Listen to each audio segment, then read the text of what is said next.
Mas por que que a gente tenta, né, fazer essa... Tenta, às vezes até a própria comunidade trans tenta fazer alguma coisinha mais fora a autoidentificação. Porque a autoidentificação também tem seus problemas. Por exemplo, agora que direitos de pessoas trans estão sendo cada vez mais codificados nas leis da nossa sociedade, como é que a gente, vamos dizer assim, ajuda a evitar fraudes de pessoas que se autodeclaram trans para poder usar um banheiro público e assediar pessoas do outro gênero?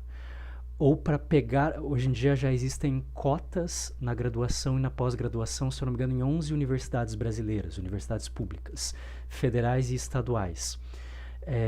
Infelizmente, nenhuma aqui no meu estado, então não vai ser amanhã que eu vou usufruir disso, não.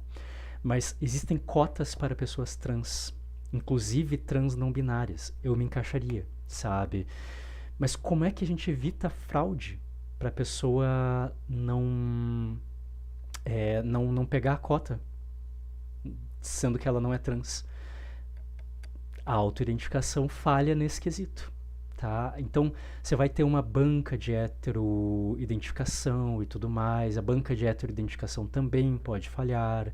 Não existe uma maneira perfeita até agora. Porém, dentre todos os problemas que a gente está causando, em questão de identificação, esse até agora tem sido menos pior.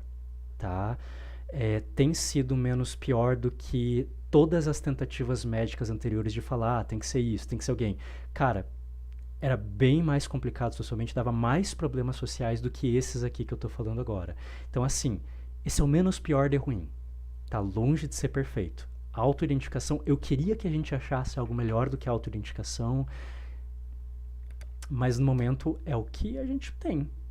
É o que faz mais sentido por hora. De novo, não é perfeito e tem problemas e a gente precisa cuidar desses problemas enquanto sociedade.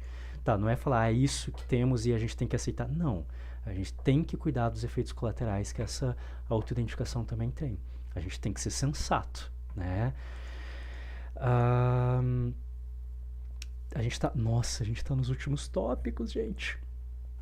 Também a autodeterminação tem um outro grande problema, que é só porque uma pessoa se autodeterminou, muitas outras pessoas da sociedade não vão aceitar. Como eu falei, às vezes outras pessoas trans não vão aceitar uma pessoa trans na comunidade.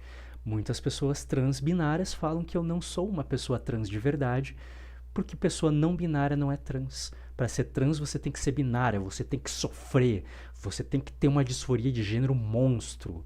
Se você não tá tentando se matar a cada 5 minutos, você não é uma pessoa trans de verdade. Cara, calma, entendeu? Se autodeterminar, se autoidentificar enquanto trans não quer dizer que todo mundo automaticamente vai te aceitar enquanto trans. Por sorte, a gente tem cada vez mais leis, como eu falei, tentando defender os direitos das pessoas trans. Okay?